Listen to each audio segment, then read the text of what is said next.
Imagine a digital realm, vast and intricate yet entirely self-contained, a realm where every line of code, every byte of data, every single connection is meticulously scrutinized, controlled, and, if deemed foreign, simply vanishes.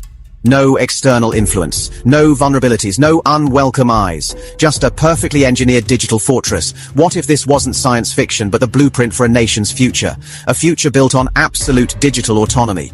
For years, the global internet has largely operated under an open, interconnected paradigm, a shared digital commons where information flows, innovations merge, and the lines between national digital spaces often blur. But a seismic shift is underway, emanating from the east, that promises to redraw those lines with an unyielding hand. Beijing is not just tightening its digital borders, it's meticulously constructing an entire sovereign digital ecosystem, a system where no foreign code isn't merely a preference, but a foundational pillar. And the implications? They ripple far beyond China's digital landscape, poised to reshape global technology, trade, and even geopolitical power dynamics. Welcome back to Revo Now, where we decode the most impactful shifts in technology and geopolitics. Today, we're diving deep into Beijing's audacious digital sovereignty blueprint, a strategy so comprehensive, so ambitious. It redefines the very concept of national digital independence. This isn't just about censorship, though, that plays a part. This is about total control over the digital infrastructure, from the very chips that power devices, to the cloud where data resides, to the applications that govern daily life. It's about creating a digital wall, yes, but more profoundly, it's about cultivating a digital garden entirely of its own design, nurtured by indigenous innovation and shielded from external vulnerabilities. This is a story of strategic intent, technological ambition, and the profound implications for a globally interconnected world. If you're fascinated by the future of technology and global power, you're in the right place. Go ahead and smash that like button right now, share this video with anyone curious about these game-changing developments, and of course, subscribe to Revo Now and hit the notification bell so you don't miss our next deep dive.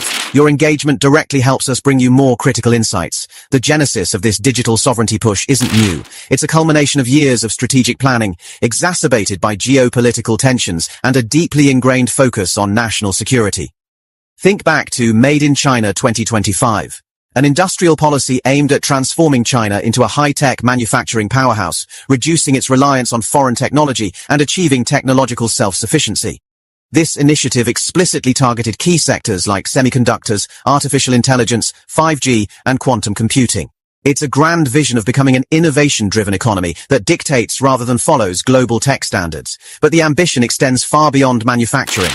The core pillars of Beijing's digital sovereignty blueprint are multifaceted, interwoven, and constantly evolving. Let's break them down. First, and perhaps most overtly, is the relentless drive for data localization and stringent data control. China's Cybersecurity Law, CSL of 2017, the Data Security Law, DSL of 2021, and the Personal Information Protection Law, PIPL of 2021, form a formidable legal trinity. These laws mandate that critical data, and increasingly, all personal information collected within China, must be stored on servers physically located within the country's borders. For international businesses operating in China, this isn't a suggestion, it's a non-negotiable requirement that demands significant investment in local infrastructure and adherence to a uniquely Chinese regulatory framework. The CSL, for instance, emphasizes cybersecurity protection for critical information infrastructure, classifying systems into different tiers with escalating security requirements. The DSL focuses broadly on data security, while PIPL, China's first comprehensive personal data law, requires explicit consent for data collection and processing, and even has extraterritorial effect, applying to processing of Chinese residents' data outside of China under certain conditions.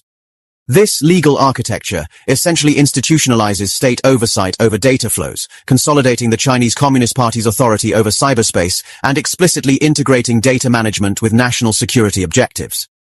The implications for global data flows are immense. Companies are forced to adapt their global data management strategies, often leading to increased operational complexity and costs.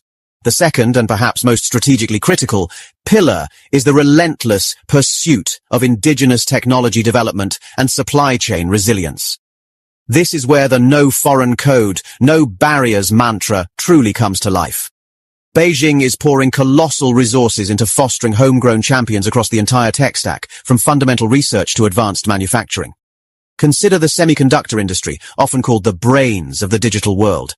The US has imposed significant export controls on advanced chips and chip-making equipment, directly impacting China's ability to access cutting-edge foreign technology. Beijing's response? Double down on domestic chip production. Companies like Huawei, despite being on the US entity list, are at the forefront of this national effort, working closely with domestic foundries like SMIC to develop their own AI chips and overcome manufacturing bottlenecks. While challenges remain, notably in achieving self-sufficiency in high-bandwidth memory and leading-edge fabrication, breakthroughs are being aggressively pursued. This isn't just about making chips, it's about controlling the very foundation of all digital systems, ensuring that no critical component relies on a potentially hostile foreign entity. This self-reliance extends to operating systems, cloud computing platforms, and even industrial software. The goal is to replace foreign software with domestic alternatives, creating a closed-loop ecosystem where Chinese companies control the entire value chain. This strategy is also heavily supported by initiatives like military-civil fusion, which aims to leverage civilian technological advancements for military applications and vice versa, further blurring the lines between commercial and national security interests. Of course, we cannot discuss digital sovereignty in China without addressing the Great Firewall. Often perceived solely as a censorship tool, it is in fact an integral component of this broader digital sovereignty blueprint. The Great Firewall, officially the Golden Shield Project, is a sophisticated system of internet control that employs a combination of regulations and advanced technological mechanisms like DNS poisoning, IP blocking, URL filtering, and deep packet inspection, DPI. Its purpose is to monitor, filter, or block internet content deemed detrimental to national interests or political stability. But its function goes beyond mere blocking. By restricting access to popular international platforms like Google, Facebook, Twitter, and YouTube, the Great Firewall has created a captive market for domestic alternatives: WeChat, Weibo, Baidu, TikTok, Douyin in China, and countless others. This fosters the growth of powerful Chinese tech giants, reinforcing the domestic digital ecosystem and giving the government unparalleled control over online discourse and information flow within its borders. It's not just about preventing access to certain information. It's about shaping the entire digital experience for hundreds of millions of people, promoting Chinese interface norms and content globally through platforms like TikTok, which, despite operating through local subsidiaries, maintain algorithmic control from Beijing. And then there's the cutting edge of digital sovereignty, currency. China is rapidly advancing its digital yuan, or ECNY, a central bank digital currency, CBDC. This isn't just about modernizing payments. It's a strategic move with profound implications for financial sovereignty. The ECNY is a fully government-issued programmable digital currency, already in real-world testing and use. Its centralized management model allows the People's Bank of China to gain unprecedented visibility into payment and financial systems, enabling granular tracking of currency usage. This contrasts sharply with decentralized cryptocurrencies and provides Beijing with a powerful tool to enhance monetary policy effectiveness, improve macroprudential management, and potentially promote cross-border RMB payments, reducing reliance on existing international financial systems dominated by the US dollar, such as SWIFT.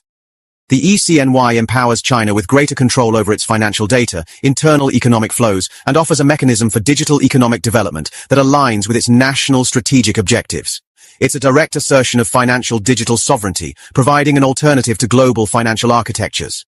The combined effect of these pillars creates a digital environment unlike any other. It's a carefully constructed system designed to maximize national security, promote economic development through indigenous innovation, and enhance political control. The narrative from Beijing is clear. Digital sovereignty is a prerequisite for national security and economic prosperity. Foreign technology, if not controlled or replaced, is seen as a potential vector for espionage, economic coercion, and a threat to internal stability. This isn't merely about blocking access, it's about rewiring the foundational logic of China's digital interaction with the world. It's about building a fortress not just against external threats, but also against external influence. The aim is not isolation, but controlled integration, engaging with the global digital economy on Beijing's terms with its own independent technological backbone. The global ripple effects are already being felt. For international tech companies, navigating this landscape requires significant adaptation, often involving setting up separate operations within China to comply with data localization and other regulatory demands. This can lead to increased costs, reduced efficiency, and a fragmentation of global operations. For governments worldwide, Beijing's digital sovereignty blueprint poses complex questions about data security, intellectual property, and the future of global internet governance. Will other nations follow suit with their own digital walls? Will this lead to a truly fragmented splinternet where national digital ecosystems operate in increasing isolation? The ongoing technological decoupling between China and the West, particularly the US, is a direct consequence of this evolving digital sovereignty push. Export controls, blacklists, and reciprocal restrictions are forcing companies and nations to choose sides, accelerating the development of parallel, independent technological ecosystems. This competition is driving rapid innovation, but also creating new barriers and risks in global supply chains. The big reveal here isn't a single event, but a continuous, accelerating process that is fundamentally reshaping our digital future. Beijing's digital sovereignty blueprint is not a static policy document. It's a living, breathing, evolving strategy that adapts to geopolitical shifts and technological advancements. The scale and speed of its implementation are unprecedented. What we are witnessing is the emergence of a truly sovereign digital space, meticulously cultivated to serve national interests. This isn't just about protection, it's about projection.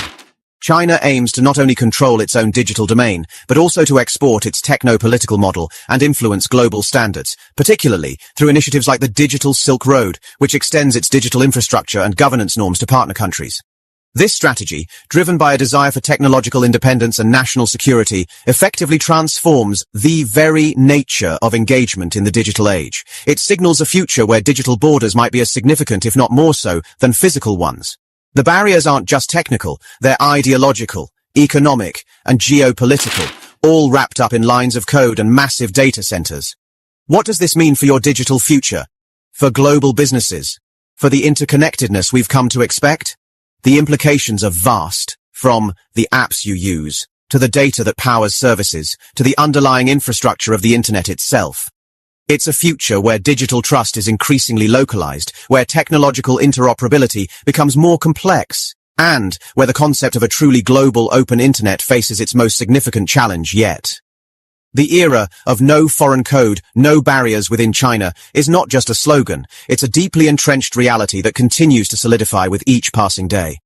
This profound shift prompts many questions. How will other nations respond to this assertion of digital sovereignty? What will be the long-term impact on global innovation and collaboration? And how will the balance between national security and global connectivity evolve in this new digital landscape? We've covered a lot today, from data localization and indigenous tech drives to the Great Firewall's strategic role and the emergence of the digital yuan.